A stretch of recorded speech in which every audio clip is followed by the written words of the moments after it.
অষ্টম শ্রেণীর মুনাফা অধ্যায় থেকে 5 নং সৃজনশীলের সমাধান এখানে করা হবে।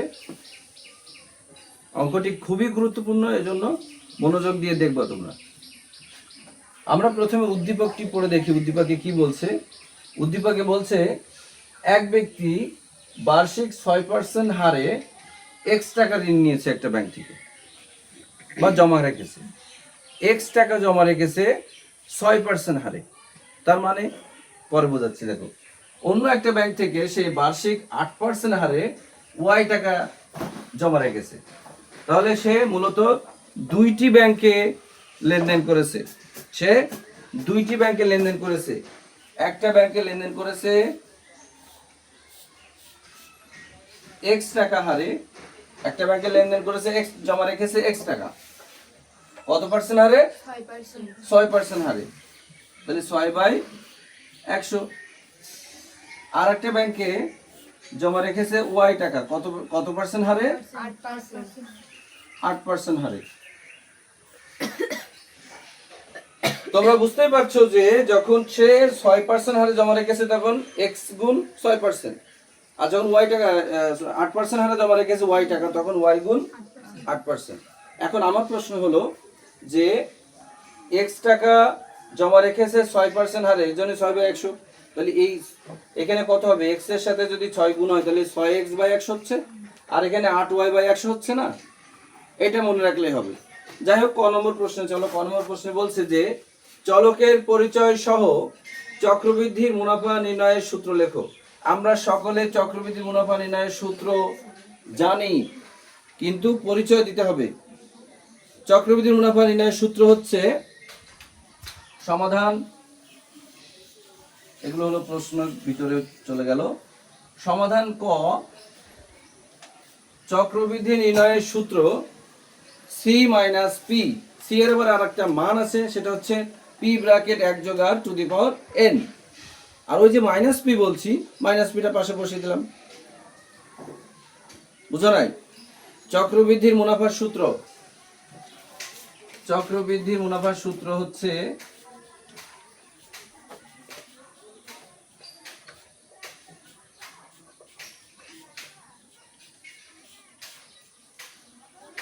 c - p। তো c এর জন্য আবার একটা মান আসে, সেটা কি? p ব্র্যাকেট 1 যোগ r to the power n। আর এই যে -p আছে সেটা এখানে বসে গেল। এখন পরিচয় দিতে হবে। হ্যাঁ, পরিচয় দিতে হবে। পরিচয় কেমনে দিবা? দেখো, পরিচয় কারে বলে? p কে বাংলায় কি বলে? আসল। p কে বাংলায় বলে আসল। আর কে কি বলে? আর কে বলে মুনাফার হার। মুনাফার হার। আর এন কে বলে সময়। এখানে আরো একটি পি রয়েছে যার পরিচয় দেওয়ার দরকার নেই, কারণ পির পরিচয় একবার দিয়েছি। সো ক নম্বরের সমাধান শেষ। ক নম্বরের সমাধান শেষ। চলো, খ নম্বরে কি বলছে দেখো। খ নম্বরে বলছে ওই যে কথাটা বলছিলাম যে x ও y এর মান নির্ণয় করো। অর্থাৎ সে ধরো এটা হচ্ছে জনতা ব্যাংক, এটা হচ্ছে ইসলামী ব্যাংক, বা তোমাদের ইচ্ছা মতো নাম দিয়ে নাও। তো জনতা ব্যাংকে কত টাকা জমা রেখেছে আর ইসলামী ব্যাংকে কত টাকা জমা রেখেছে সেটাই বের করতে বলেছে। আমাদের ইন্টারেস্টের হার দিয়ে দিয়েছে। যখন সে x টাকা জমা রেখেছে তখন তার মুনাফার হার ছিল 6/100, মানে 6%। আর যখন সে y টাকা জমা রেখেছে তখন ছিল 8/100, মানে 8%। তো এখানে একটা বিষয় বলি, এটা করার আগে আমি একটু মোট জমাটা লিখে নিই। দেখো, উদ্দীপকে এক জায়গায় মোট জমার পরিমাণ লেখা আছে। তিনি মোট 50,000 টাকা জমা রেখেছেন। মোট 50,000 টাকা জমা রেখেছেন। মোট মানে কি? এদিকে x ব্যাংক আর এদিকে x টাকা, আর ওদিকে হলো y টাকা। তাহলে x প্লাস y দিলেই তো 50,000 হবে নাকি? x প্লাস y দিলে 50,000 হবে। মোট মানে কি? x টাকা একটা টাকা আর y টাকা একটা টাকা। তাহলে x যদি 30,000 হয়, y হবে 20,000, তাই না? যদি এই অঙ্ক আরো আগে করানো হয়েছে, আমরা এই জন্য জানি যে এর উত্তর হবে x এর মান হবে হচ্ছে 30,000 আর y এর মান হবে হলো 20,000। তাহলে সে একটা ব্যাংকে রেখেছিল কত 30,000, আরেকটা ব্যাংকে রেখেছিল 20,000 টাকা জমা রেখেছিল, তাই তার টোটাল জমার পরিমাণ দাঁড়িয়েছিল 50,000। তো এই লাইনটার অর্থ বোঝো, তিনি মোট 50,000 টাকা জমা রেখেছে। মোট মানে কি এক্স প্লাস ওয়াই, মোট মানে কি এক্স প্লাস ওয়াই। এই যে এক্স প্লাস ওয়াই বলছি আমরা, এক্স প্লাস ওয়াই কোথায় পেয়েছি, এই যে এক্স আর এই যে ওয়াই, এই দুইটা টাকা যোগ করলে কিন্তু তার মোট টাকার পরিমাণ হবে কেমন। তো সমীকরণ এক এক্স প্লাস ওয়াই সমান 50,000 টাকা। সমীকরণ 1 কিন্তু সহজে বের হয়ে গেল। সমীকরণ 2টা একটু কঠিন, কিন্তু মনোযোগ দিয়ে দেখো তোমরা পারবা। দেখো এখানে হচ্ছে x টাকায় 6% হার, তার মানে কি এদিকে তাকাও, 6x/100 যোগ 8y/100, 6x/100 আর এখানে হলো 8y/100। আমি টু দিবকে যাই, এইটুকুর জন্য হবে হচ্ছে 6x/100 আর এইটুকুর জন্য হবে হলো 8y/100। বোঝা গেছে কথা? বোঝাতে পারলাম না? এতটুকুর জন্য কি হবে 6x/100 আর এতটুকুর জন্য কি হবে 8y/100। এই দুটো যোগ করলে তবেই তোমার 34,000 টাকা হবে, কারণ এটাও মুনাফা ওটাও মুনাফা, তাহলে সমান সমান মুনাফা, মুনাফা যোগ মুনাফা সমান মুনাফা। আর এটা হচ্ছে আসল যোগ আসল, আসল যোগ আসল সমান আসল। 50,000 টাকা সে জমা রেখেছিল না। তো চলো সমীকরণ 2 এ কিভাবে তৈরি করবো দেখো। সমীকরণ 2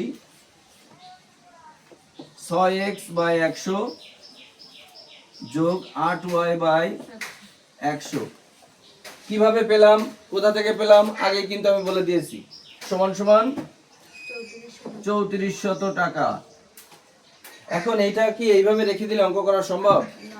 এটাকে ভাঙতে হবে, ভেঙে এরকম সমীকরণ তৈরি করতে হবে, করে আমরা হয়তোবা প্রতিস্থাপনে যাব, নাইলে অপনয়নে যাব। ঠিক আছে? তো এটা লসাগু কত হবে বলো তো? 100। 100 হচ্ছে লসাগু। 100 এর সাথে 100 ভাগ করো, 1 হবে, তাহলে 6x হচ্ছে না, সেই 1 আবার ওর সাথে গুণ হবে, আর 100 এর সাথে এই 100 ভাগ করো, কত হবে 1 হবে, 8y। তার মানে লসাগুর সাথে হরের ভাগ করে যে সংখ্যা আমরা পাই তার সাথে লবের গুণ করে আবার নিচে চলে আসি। লসাগুর সাথে হরের ভাগ করে যা পাই তার সাথে লবের গুণ করে আবার নিচে চলে আসি। এই ফর্মুলা খেয়াল করলে হবে, সমান সমান 3400, সমান সমান 3400। এখন এই যে 6x আর 8x, 6x যোগ 8x কিন্তু এর নিচে থাকা 1 এর সাথে গুণ হবে, তাই না? 6x যোগ 8x 8y, 6x যোগ 8y আর সমান সমান 3400 গুণ 100 দিলে কত হয়? 3400 কে 34, শূন্য হলো 4টা, না 3,40,000 টাকা, 3,40,000 টাকা। এবার তোমরা একটু ফলো করো তো, যে এই যে 1 নং সমীকরণ আর এই যে 2 নং সমীকরণ, এদের মাঝখানের রাশি মিল আছে কিনা চলো দেখি। x প্লাস y সমান 50,000, কেমন? আর 6x প্লাস 8y সমান 3,40,000 টাকার বিষয়টা পরে ভাবো, আগে দেখো এই জায়গাটা মিল আছে কিনা।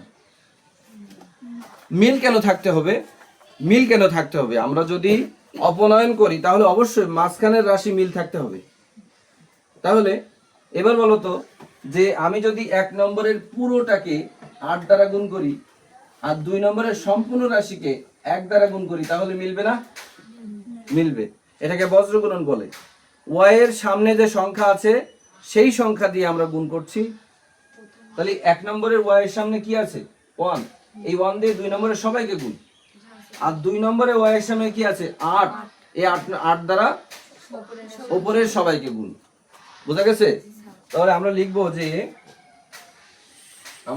যে 1 নং সমীকরণকে 1 নংকে 8 দ্বারা এবং 2 নংকে 1 দ্বারা গুণ। এবার গুণ করে বিয়োগ করব না যোগ করব সেটা একটু পরে বলি। যদি উপরে, আচ্ছা একটু পরে বলি। দেখো 1 নম্বরের সবাইকে 8 দ্বারা গুণ করো। 8x প্লাস 8y, সরি, হ্যাঁ 8y সমান 5 8 40, মানে 40, 5 8 40 আর শূন্য কয়টা? 4টা। তাহলে কত হলো বলো তো? একক, দশক, শতক, হাজার, অযুত, লক্ষ, 4 লক্ষ হলো। 1 নং সমীকরণকে 8 দ্বারা গুণ করে পেয়েছি 8x 8y আর 4 লক্ষ। এই 8 কে আমরা কোথায় পেয়েছি? 8 কে আমরা কোথায় পেয়েছি?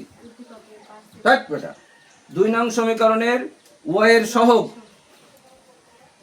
এবার 1 নং সমীকরণকে যদি ওইটা দ্বারা গুণ করি তাহলে 2 নংকে আমি 1 দ্বারা গুণ করব না? এই দেখো এখানে আছে y আর এখানে আছে 8y, তাই না? এখানে লেখা যাবে না, আমার গ নম্বর করতে হবে এখনো। তো এখন এবার 2 নং সমীকরণকে কত দ্বারা গুণ দেবে তোমরা? 1 দ্বারা। তাহলে এখানে আমার হওয়ার কথা ছিল কি? 6x, তাই না? 6x প্লাস 8y সমান সমান 3,40,000। বেসিক্যালি এর কোনো পরিবর্তন আসেনি। 2 নং সমীকরণে কোনো পরিবর্তন আসেনি। এখন আসো, যোগ করবা না বিয়োগ করবা? এটা বলো তো তোমরা, কে পারো? যদি উপরে আর নিচে প্লাস হয় তাহলে বিয়োগ, আবার উপরে আর নিচে যদি মাইনাস হয় তাও বিয়োগ, কিন্তু উপরে প্লাস নিচে মাইনাস এক্ষেত্রে যোগ, কারণ আমি তো কাটাকুটি করতে পারছি, তাই না? তাহলে চিহ্ন পরিবর্তন করি। চিহ্ন পরিবর্তন করলে এই দুটো কেটে যায়, দেখো খেয়াল করো। তাহলে থাকতেছে 2x সমান, এটা ভাগ করো তো, বিয়োগ করো তো, 60,000।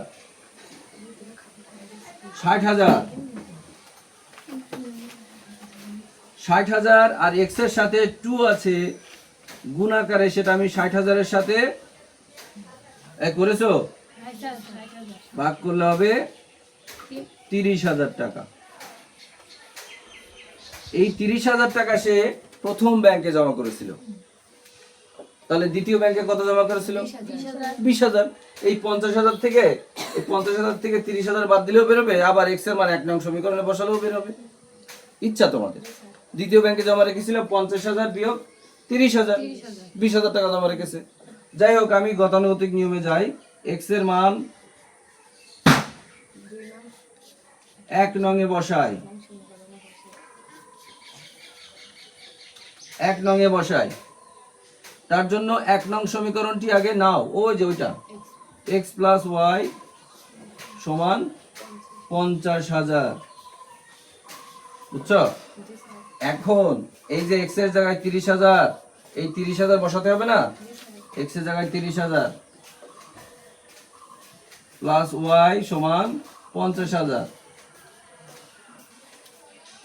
y তো y এর জায়গায় থাকলো, আর 50,000 ওই পাশে থাকলো, আর এই প্লাস 30,000 ওই পাশে গিয়ে কি হবে? মাইনাস 30,000। এটাকে পক্ষান্তর বলে। তাহলে আমি y টাকা মানে 20,000 টাকা। ব্যাস, আমি এক ব্যাংকে রেখেছিলাম 30,000, এক ব্যাংকে রেখেছি 20,000। টোটালি কত হয়েছে? 50,000। ক্লিয়ার? Concept clear? এখন দেখো উত্তর বেরিয়ে গেছে, একটা উত্তর আর একটা উত্তর। এরপরে গয়ের জন্য প্রস্তুত হও। গয়ে বলছে যদি সমুদয় টাকা 5% চক্রবৃদ্ধি মুনাফায়, এখানে কিন্তু বলে দিয়েছে চক্রবৃদ্ধি মুনাফায়, তার মানে আমাদের চক্রবৃদ্ধি মুনাফা বের করতে হবে। তার জন্য আমাদের লাগবে যা যা তা দিয়ে দিয়েছে। সমুদয় টাকা মানে 50,000, সমুদয় টাকা মানে 50,000। P সমান 50,000 আর R সমান 5/100 আর N এর মান হচ্ছে 2 বছর। সবই দেয়া আছে এখানে, তোমরা একটু দেখলেই পাবা। এখন আমাদের কাজ হচ্ছে চক্রবৃদ্ধির মুনাফা বের করা, চক্রবৃদ্ধির মুনাফা বের করা। আমরা কি করে বুঝলাম চক্রবৃদ্ধি মুনাফা? তো দিয়ে দিয়েছে। চক্রবৃদ্ধি মুনাফা সমুদয় টাকা দিয়ে সবসময় চক্রবৃদ্ধি মুনাফা বের করতে হয়। অতএব চক্রবৃদ্ধি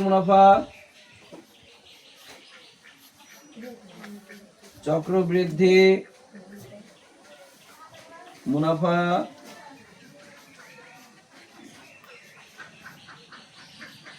সি মাইনাস পি। তো সি এর আবার একটা মান আছে, সেটা হচ্ছে পি ব্র্যাকেট 1 যোগ আর পাওয়ার এন মাইনাস পি। পি এর মান কত? 50,000 ব্র্যাকেট 1। আর এর মান কত? 5/100। এন এর মান কত? 2 বছর। মাইনাস পি এর মান আবার 50,000। অবশ্য গাইডে যে সমাধান করা হয়েছে তোমাদের, সেখানে চক্রবৃদ্ধির মূলধন আগে বের করা হয়েছে, করে তাই 50,000 বাদ দেওয়া হয়েছে। আমি একবারে করে দিচ্ছি, দেখো। তো 50,000 ব্র্যাকেট 1 যোগ 5/100 কত হয়? 0.05। উপরে পাওয়ার কত? 2। আচ্ছা, 50,000 আর এই দুইটা যোগ করলে কত হয়? 1.05 পাওয়ার 2 মাইনাস 50,000। এই যে 1.05 কতবার? 2 বার। তাহলে আমি লিখবো 50,000 গুণন 1.05 গুণন বিয়োগ 50,000 বিয়োগ 50,000। এবারে এইগুলা গুণ করো তো। 50,000 গুণ 1.05 গুণ 1.05 কত হয়? শিওর? 55, 125 আর মাইনাস 50,000। এই যে এটা, তাহলে কত হচ্ছে? 5,125 টাকা অ্যান্সার। বুঝতে পারলাম? এই হচ্ছে একবারে 3টার উত্তর করা হয়ে গেছে।